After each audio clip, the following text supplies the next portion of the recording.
പോവുകയാണ്. വിഴിഞ്ഞം തുറമുഖത്തിന്റെ രണ്ടാം ഘട്ട നവീകരണ നിർമ്മാണ പ്രവർത്തനങ്ങളുടെ ഉദ്ഘാടനം മുഖ്യമന്ത്രി പിണറായി വിജയൻ നിർവഹിക്കുകയാണ്. ഒപ്പം തന്നെ കേന്ദ്ര തുറമുഖ വകുപ്പ് മന്ത്രി സർബാനന്ദ സോനോവാളും പരിപാടിയിൽ പങ്കെടുക്കുന്നുണ്ട്. ഒപ്പം പ്രതിപക്ഷ നേതാവ്, മറ്റ് മന്ത്രിമാർ, അവിടുത്തെ ജനപ്രതിനിധികൾ, അദാനി കമ്പനിയുടെ പ്രതിനിധി എല്ലാവരും ചടങ്ങിലുണ്ട്.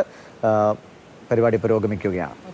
സ്ഥാപിക്കുവാൻ അനുയോജ്യമാണെന്ന് കണ്ടെത്തുകയും നമ്മുടെ സംസ്ഥാനം ഈ പദ്ധതിയുടെ ഒന്നാം ഘട്ടം ആസൂത്രണം ചെയ്ത് നടപ്പിലാക്കി കഴിഞ്ഞു. പരിമിതമായ സാമ്പത്തിക സാഹചര്യങ്ങളിലും മികച്ച ആസൂത്രണ മികവോടെയാണ് കേരളം ഈ പദ്ധതി തയ്യാറാക്കിയത്.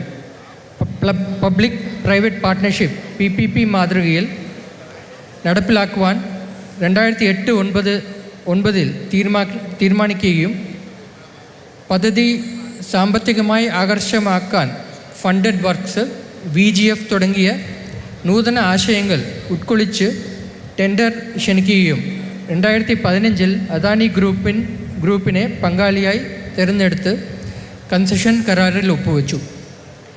എന്നിരുന്നാലും സാങ്കേതിക പ്രശ്നങ്ങൾ, പ്രകൃതിക്ഷോഭം, ചില പ്രാദേശിക എതിർപ്പുകൾ പദ്ധതിയുടെ പുരോഗതിയെ സാരമായി ബാധിച്ചപ്പോൾ 2016 മുതൽ 2021 വരെ കാലയളവിൽ കേരളം സംയോജിതമായി ഇടപെടൽ നടത്തി തടസ്സങ്ങളെല്ലാം നീക്കി പദ്ധതിയുടെ ഒന്നാം ഘട്ടം 2024 ഡിസംബറിൽ യാഥാർത്ഥ്യമാക്കി. കൺസെഷൻ കരാർ പ്രകാരം ഒന്നാം ഘട്ടത്തിൽ 800 മീറ്റർ കണ്ടെയ്നർ ബർത്ത്, കണ്ടെയ്നർ യാർഡും ആധുനിക ക്രെയിൻ സംവിധാനങ്ങളും 3 കിലോമീറ്ററോളം നീളം വരുന്ന പുലിമുട്ടും കൺസെഷനറായ AVPPL സജ്ജമാക്കിയിട്ടുണ്ട്. ഇതിൽ പുലിമുട്ടിൻ്റെ നിർമ്മാണ ചെലവ് പൂർണ്ണമായും കേരള സർക്കാരാണ് വഹിച്ചത്. പദ്ധതിയുടെ ഒന്നാം ഘട്ടം പൂർത്തിയായപ്പോൾ പദ്ധതി ചെലവിൻ്റെ സിംഹഭാഗവും സംസ്ഥാന സർക്കാരാണ് വഹിച്ചത്.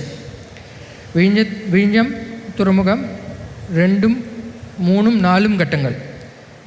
2024 കേരള സർക്കാർ പദ്ധതിയുടെ കൺസെഷനറായ അദാനി വിഴിഞ്ഞം പോർട്ട് പ്രൈവറ്റ് ലിമിറ്റഡുമായി ഒപ്പുവെച്ച സപ്ലിമെൻ്ററി കൺസെഷൻ കരാർ പ്രകാരം ഭാവിയിൽ 2045 പൂർത്തിയാക്കേണ്ട പദ്ധതിയുടെ 2, 3, 4 ഘട്ടങ്ങൾ 2028 ഡിസംബറിൽ തന്നെ പൂർത്തിയാക്കണമെന്ന് പുതിയ വ്യവസ്ഥ കൊണ്ടുവന്നു. ഇത് ബഹുമാനപ്പെട്ട മുഖ്യമന്ത്രി ഇന്ന് ഉദ്ഘാടനം നിർവഹിക്കുന്ന വികസന പ്രവർത്തനങ്ങൾ ഈ സപ്ലിമെൻ്ററി കൺസെഷൻ കരാർ പ്രകാരം AVPPL 2028 പൂർത്തിയാക്കേണ്ട പ്രവൃത്തികളാണ്. ഇവ പൂർത്തിയാക്കുന്ന മുറയ്ക്ക് കണ്ടെയ്നർ ബർത്തിൻ്റെ നീളം 800 മീറ്ററിൽ നിന്നും 2000 മീറ്ററായി വർദ്ധിക്കും.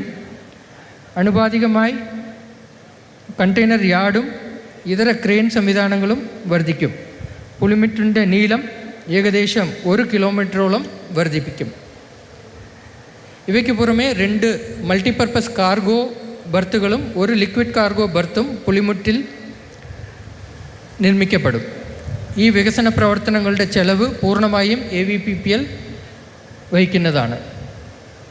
അനുബന്ധ അടിസ്ഥാന സൗകര്യങ്ങൾ. വിഴിഞ്ഞം തുറമുഖം ഇന്ന് പൂർണ്ണമായും ഒരു ട്രാൻസ്ഷിപ്മെൻറ്റ് ഹബ്ബായാണ്